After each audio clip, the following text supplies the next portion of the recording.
looking when we start.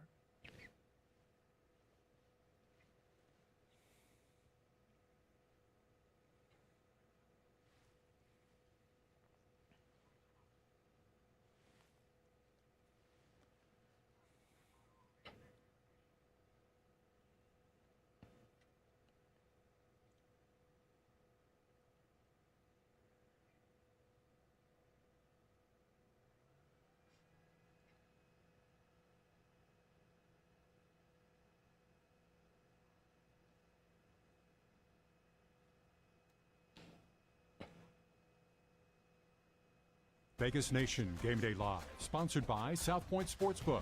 Download the app at southpointsports.com. Happy Sunday. Welcome into Vegas Nation Gameday Live. I'm Cassie Soto joining you from the Las Vegas Review-Journal studio. The Raiders have suffered back-to-back losses and are looking for their first win. We'll hopefully get that win over the Broncos in Denver this afternoon. Joining me in studio is sports reporter for the Las Vegas Review-Journal, Sam Gordon. Sam, the Raiders have had a lot going on off the field, of course, with that sudden resignation of former head coach Jon Gruden. All of that noise, how do you see the Raiders handling business today?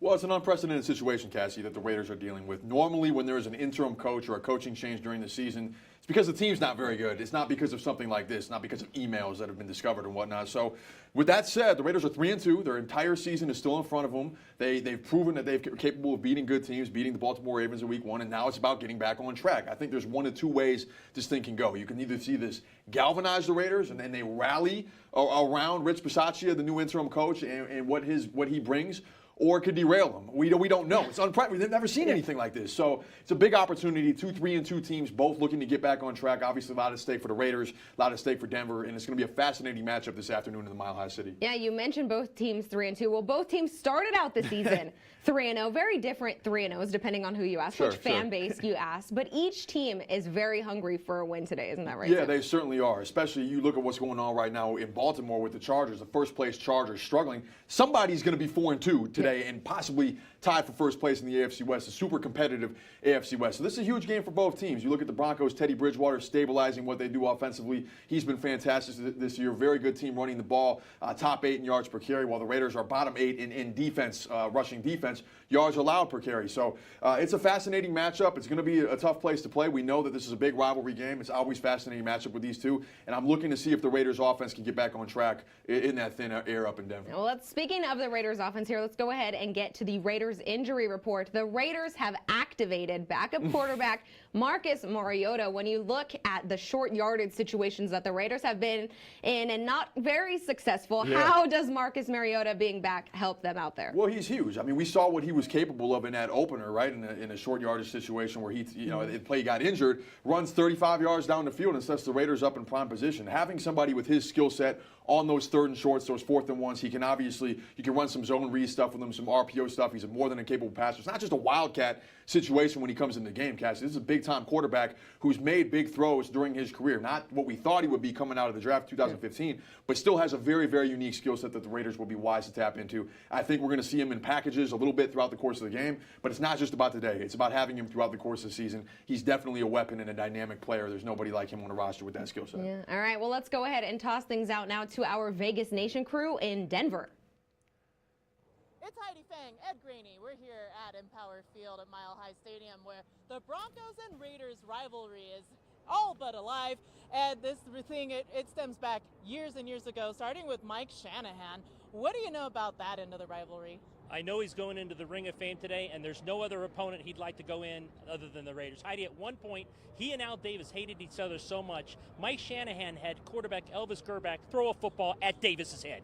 He did miss, but just think about that. Hey, buddy, throw the football at the owner's head over there. So Mike Shanahan was not a fan of Al Davis, not a fan of the Raiders. So I think today, going into this Ring of Fame, he's very, very happy it's against the Raiders. Yeah, I think it was kind of probably deliberately done once they saw the schedule, if you ask me. And then there was another incident with Al Davis involving, this time, owner Gerald Phipps when his wife died. Ed, this was kind of a somber occasion, but Al Davis took the opportunity to do what? This is kind of crazy. But anyway, Gerald Phipps, the former owner of the Broncos, his wife passed away, very sad, many, many years ago. Al Davis said, you know what, let me send a condolences, some kind of note. He also sent along some silver and black roses. So obviously, again, just like Mike Shanahan, Gerald Phipps was not a fan of Al Davis. This rivalry dates way back then, and I think we're going to be in for it today. We know what's happened with Jon Gruden. The Raiders, I think, will be ready to play, but this is one of the better rivalries that the Raiders have in the AFC West. 100%, and we will see what happens today on the gridiron. Now back to you in the studio. Sam, they talk about rivalry, and I know all about this rivalry, right? Yeah. My dad is a Raider. My mom is a Bronco. They've been making it work for 27 years. I don't think footballs are being thrown at each other's heads that I know of. Well, let's go ahead and they obviously battle out there, but can we talk about this battle that we saw this morning? It was a dance battle in Denver. Look at this. I didn't know they got down like this in Denver, Sam. I didn't know either, Cassie. And frankly, have you had a chance to check out what the tailgate's like, or here Here outside in Allegiant, they're ridiculous. Do they get it going like this? A little bit crazier, if I'm being honest. Really? There's no bias here, but what I've seen at Allegiant Stadium, that gets pretty wild. Yes. Well, in my opinion, Cassie, if we're talking about football, there's never a bad time to dance before, during, or after a football game. So that's good to see the you fans. got Raider, Good to Vader see Raider. Yeah, good to see the fans out there having a good time, and it's really what the spirit of the NFL is all about. It's supposed to be fun. Football's supposed to be fun. Game days are supposed to be fun. Good to see that the fans are having fun out there today. Yeah, well, let's go ahead and check in the social media world now with sports reporter Leandre Fox.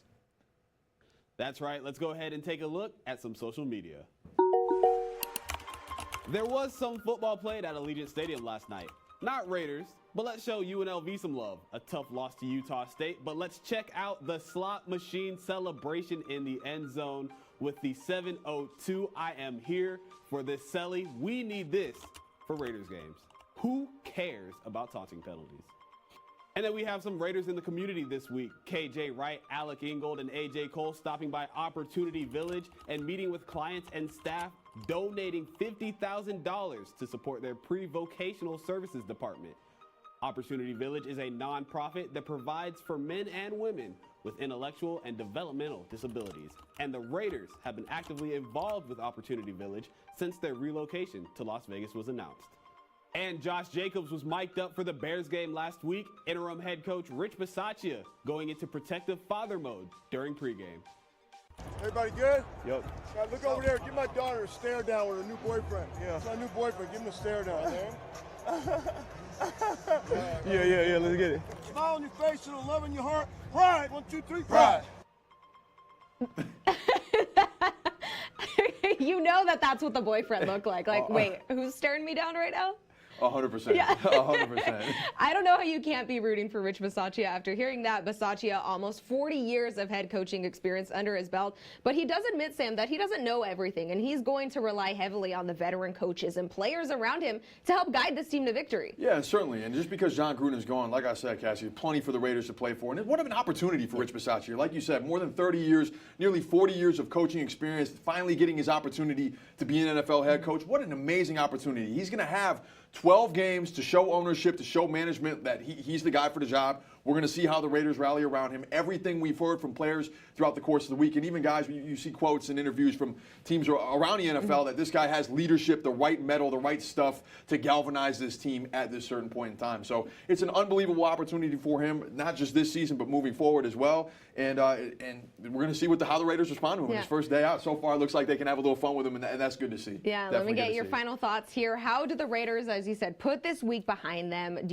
accomplish the task at hand here? The Raiders, I think, 5-point underdogs heading into this one, though. Yeah, they certainly are, Cassie. I'm expecting to see a lot more Derek Carr than we did the last couple weeks. I think the Raiders tried a little too much to get that running game going, and frankly, it's just not there. This is a young offensive line that struggled to run block. Raiders in the bottom 3 in the NFL in yards per carry. It's just not there. Yeah. But when they were winning early in the season, the first 3 games, what do? They cut Derek Carr loose, and they let him get going. I think that is the formula in the Mile High City. Denver, of course, a stout defense, well-coached defense. Not saying it's going to be easy by any means, but if the Raiders want to get back on track, I think that's the way to go. Figure out how to get Darren Waller, Hunter Renfrow, Henry Ruggs, Brian Edwards the ball downfield, and keep Derek Carr clean. It should be a fun game. All right, we'll see what happens here. About an hour, a little over an hour until kickoff. Well, that will do it for us here at Vegas Nation Game Day Live. For more Raiders coverage, head on over to vegasnation.com or download the free Vegas Nation app. He is Sam Gordon. I'm Cassie Soto. For our entire Vegas Nation crew, thank you so much for watching.